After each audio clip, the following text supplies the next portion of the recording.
Vamos lá, o capítulo é bonito hoje, muito bonito. Eu gosto desse capítulo porque ele faz a gente pensar. Aqui, o capítulo anterior, Davi estava tranquilo, olhou pela janela da casa de uma mulher tomando banho, a chamou, coabitou com ela, no dizer bíblico, né? Ela ficou grávida, ele teve um plano para matar para fazer o seu marido assumir essa criança, né? Quando não deu certo, ele mandou matar esse marido. Bom, isto não ficou assim. Se casou com a mulher, trouxe a mulher, ela ficou grávida e tal. Então aqui vem um outro momento, né, na sequência disso. Natã era o profeta. Então Samuel já tinha morrido, Natã era o profeta agora. E Natã, diz a Bíblia que o Senhor enviou Natã a Davi. Davi recebeu a presença de Natã. Verso 1 diz, chegando Natã a Davi, disse-lhe, havia numa cidade 2 homens, um rico e um pobre. Bom, agora começa uma história, não é? Uma parábola, vamos dizer assim, da parte de Natã. E a parábola é esta, eu vou parafrasear aqui. Um homem rico e outro pobre.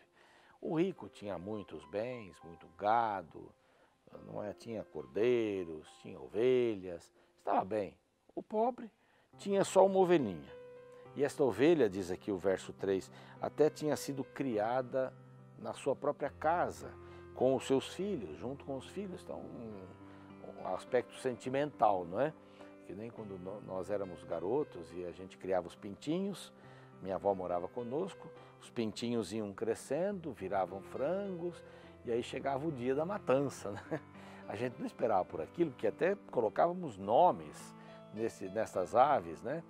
E quando chegava o momento, a minha avó, italiana, sabia fazer o assunto, segurava no pescoço, quebrava, cortava, e era uma choradeira tremenda, porque a gente se afeiçoava àquele animal, né?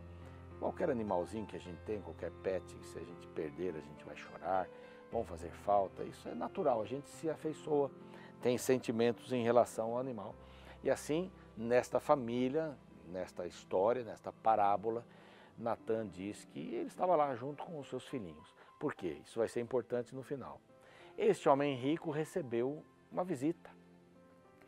E ele não quis buscar um dos seus animais, o que ele fez? Fez uma coisa horrível. Ele vai até a casa do vizinho pobre, sabendo que este tinha só uma ovelha, essa ovelha vivia dentro da casa, e rouba a ovelha, mata a ovelha e faz a comida para o seu visitante. Davi já começou a ficar indignado com isso. Que absurdo uma coisa dessa. Este homem deve morrer, este homem está... Que coisa horrível este homem fez, tendo tanto, ainda foi roubar a ovelha do outro. Mas ele caiu na armadilha santa ali do profeta e de Deus, né? E verso 7 é um verso duro aqui. Então disse Natã a Davi, tu és este homem, tu és o homem da história. Assim diz o Senhor Deus de Israel, eu te ungi rei sobre Israel e eu te livrei das mãos de Saul. E aqui vem uma porção de situações, né? Várias situações. E ele vai dar nomes aos bois. É sempre bom, depois que a gente já tem o controle da situação, né? É dizer, você errou por causa disso, daquilo. Você está repreendendo um filho, não sai batendo no filho sem dizer alguma coisa. É muito nécio isso, de você atirar alguma coisa, bater, tal, ser um malcriado e tal. A criança tem que saber por que ela está sendo disciplinada. E bater, nenhum pai deve surrar um filho. A Bíblia diz que a vara é uma coisa leve, não é? Alguns não concordam com isso, eu concordo, eu apliquei com os meus filhos e funcionou. Não tirei a vara diante deles, né? Era o chinelo. Primeiro, depois eu entendi que o chinelo não funcionava, é um tapa, uma coisinha, para sentir lá um desconforto, só isso. Mas você tem que explicar antes, olha, ou você vai ficar disciplinado, sentado no cantinho da disciplina, né? Durante 6 minutos, por quê? Porque você mentiu, você fez isso, fez aquilo. Aqui a mesma psicologia está sendo usada da parte de Deus via Natã, né? Para Davi. Por que é que eu fiz isso, eu fui com você e tal. E o que é que você fez, não é? A Urias, o Heteu, né, fazendo o que era mal, né, no verso 9, lá na metade, fazendo o que era mal perante ele, a Deus, a Urias, o Heteu, feriste a espada. Foi você que o matou, não foi a guerra. Porque ele poderia ainda estar se enganando, né? Não, foi na guerra, né? Eu não matei ninguém, né? Só pedi para ele ficar ali, se ele fugisse e tal. Então, aconteceu, né? Acontece na guerra, como ele falou ali no capítulo anterior. Um dia uns morrem, outros morrem e tal. Então, você que o feriu a espada, foi você, foi a sua espada que foi usada para feri-lo. Você arquitetou o plano, entende? Você é cúmplice. Eu não fiz nada, né? Eu paguei alguém para fazer mal para outra pessoa. Não, você é cúmplice, até juridicamente, né? E a sua mulher tomaste por mulher, depois de o matar com a espada dos filhos de Amon. Você estava empunhando a espada dos filhos de Amon. A responsabilidade é sua. Você se indignou pela história que eu lhe contei, do homem rico que tira a única coisa que o outro possuía? Pois é, Urias é esse homem pobre. Você tirou a única ovelhinha que ele tinha. E você era um homem rico. Você tem mais mulheres, Davi. Você vai se contentar quando? Você já tem um harém. São várias esposas que você tem, vários filhos destas esposas. Você ainda vai incomodar o vizinho? Cada um tem o direito de ter sua família. Você quebrou e quebrou bem esse laço que você tinha com Deus. Você se afastou, mas Deus não vai se afastar de você, não. E a gente vai ver depois um desdobrar disso tudo, né? Bom, aí agora verso 10, pois não se apartará a espada jamais da tua casa. E ele não teve sossego, né? Guerra após guerra e tal, muito trabalho nesse sentido, porque você tomou a mulher do seu amigo e você o matou. O verso 11 fala sobre o que aconteceria, são os desdobramentos. Agora vem os desdobramentos. Quando você tem uma ação, tem uma porção de reações. Davi sofreu tremendamente, porque agora exposto o seu assunto, que era conhecido de alguns, hein? Isso não estava só entre o rei e mais uma pessoa, não. Os criados conversavam sobre isso.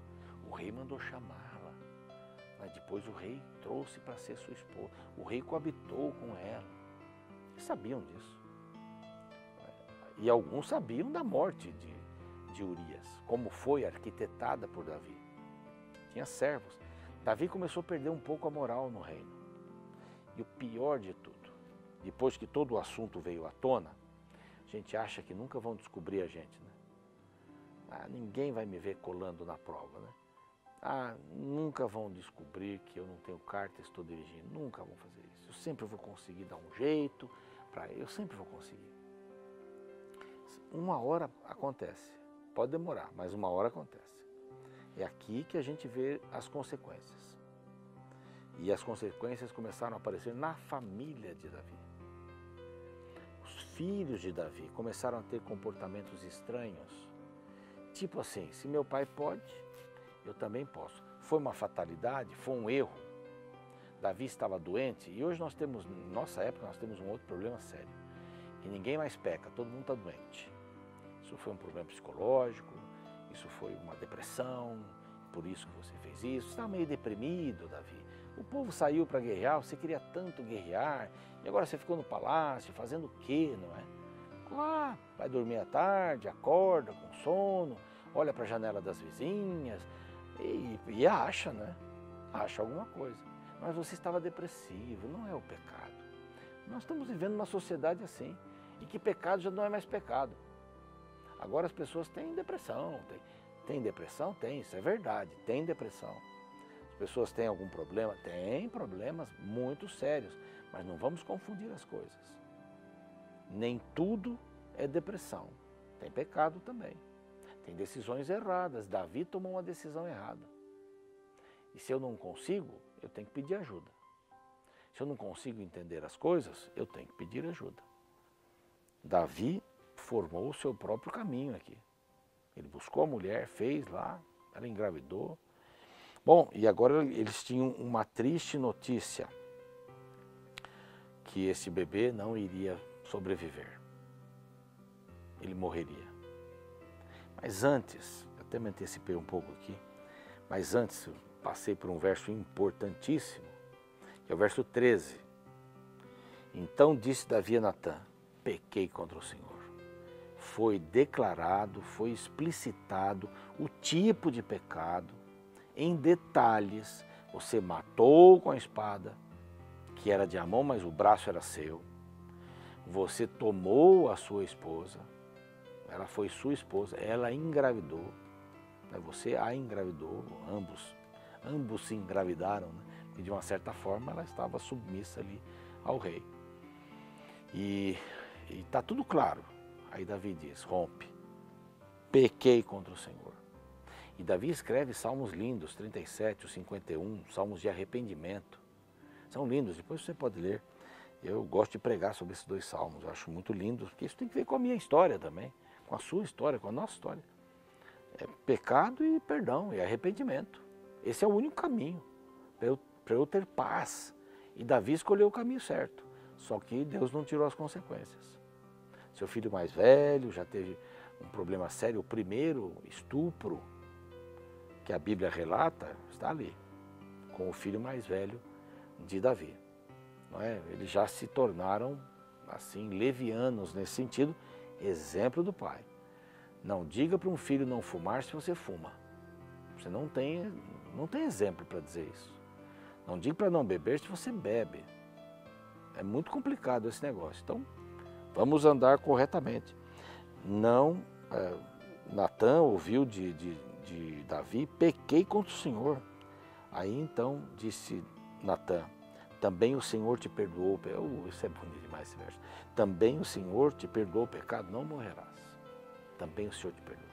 Eu pequei contra, também o Senhor te perdoou. É isso que você está sentindo agora? Se tem uma culpa que você carrega, confessa ao Senhor. Coloque na sua cabeça, eu fiz isso, fiz isso, fiz isso, fiz isso. Aceite. O pior doente é aquele que não quer aceitar a doença. O médico dá lá o remédio e você diz, não, esse médico não entende nada, eu não estou doente. Estou só com uma depressão. Eu não pequei, né? Só estou com uma depressão. Quando a depressão passar, eu não peco mais. Não, vá ao Senhor, eu pequei, Senhor, e quero ser perdoado. E aí então, a criança adoece, ele tinha dito que ela morreria. Davi orou, ficou jejuando vários dias, e ao final de 7 dias ela morre. Então Davi se levanta, lava o rosto e sai para a vida. E alguns dizem, você não estava jejuando? Não. Eu entreguei o assunto para o Senhor. Quando o Senhor resolveu do jeito que Ele quis resolver, acabou. Eu não vou ficar lamentando agora, eu vou seguir em frente. Aí teve mais uma batalha aqui, que ele foi vitorioso, você pode ler aí nesse capítulo na sua Bíblia. Mas eu queria orar com você nesse momento. Pedir a bênção de Deus para a gente ser sensível diante destas coisas. E quando erramos, vamos ao Senhor e vamos pedir perdão. Quando erramos com alguém, vamos lá, vamos pedir perdão, vamos resolver, vamos ver em paz. Vamos orar? Pai querido, nós queremos ter paz em nosso coração. E a primeira coisa que queremos fazer é te agradecer, honrar o teu nome, louvar o teu nome. E cada um vai fazer isso agora.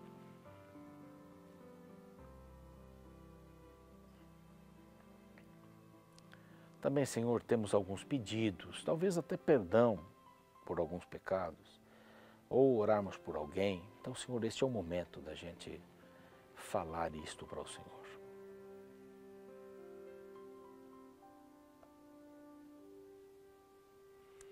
E agora oramos por todos. Dá-nos sensibilidade, Pai, que no primeiro sintoma que o pecado nos chama a atenção, possamos correr para os teus braços e pedir socorro. E o Senhor certamente nos dará esse socorro. A luta que temos não é contra carne e sangue, é contra potestades do mal, é espiritual. E é o Senhor quem tem que dirigir tudo isso. Depositamos aos teus pés os nossos fardos para termos alívio. E depositamos estes fardos em nome de Jesus. Amém.